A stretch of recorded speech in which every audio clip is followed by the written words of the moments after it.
Lawanta Cang Panah Mancin, dan Panggang Ikan. Di tambak ikan gus-gus desa alun-alun Telaga Mulu Aceh Tamiang. Dengan berjalan melusuri rawa-rawa dan tambak hampir 1 jam perjalanan dari Simpang Opak Aceh Tamiang. Hasil pancingan ikan kemudian langsung dimasak dan dipanggang menikmati bersama. Wow. Luar biasa. Betulnya, ngeri. Ini pun mah, Padan. Be awak kado dua bab loko. Nya kala dona. Kau mau sewa. Giran.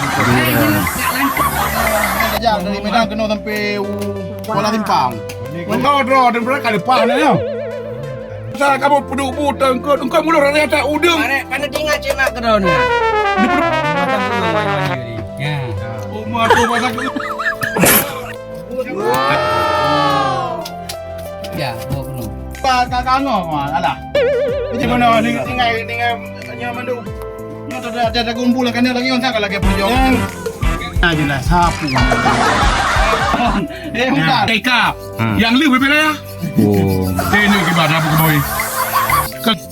Nyampur raya ikap. Umpun nah jelas. Jelas dia. Jauh yang jelas. Asam keung. Macam mana dia tadi? Yang penting kan kapi dah. Kapi dah bu, bawang japi kali kamu. Kan kalau kau 8 bawang mahok. Kali pusin. Tak, kurma 8 bawang tu hang. Apa lagi pusin ke?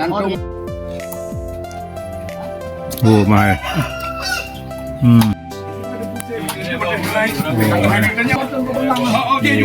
Bukan masalah. Mai dia ikan 25 bo.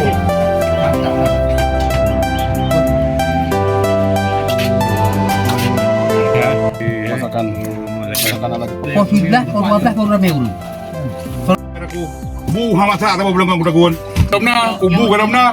Panen pawadi ku ka breka dia tu. Tiba surat tu ka ku putin. Order nama ku no. Aduh, keleng bakaran. Tidak pun apa pun no. Kada.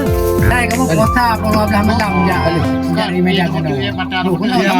Yo punya mak yo maju. Hai bertemu di Thailand. Oh my. Kau rulet kali dia. Oh. Jom ajak aku ni. Tadi Beli kampung long ni. Ada nak buat kata Buat je macam-macam banyak ku abah relax ya. Bangun ya, jongkol lah hon. Kan dari Malaysia ipan. Oh my. Aja bu ka mana? Oh my. Ya mahaya. Oh my. Mak. Baik apa masak yo?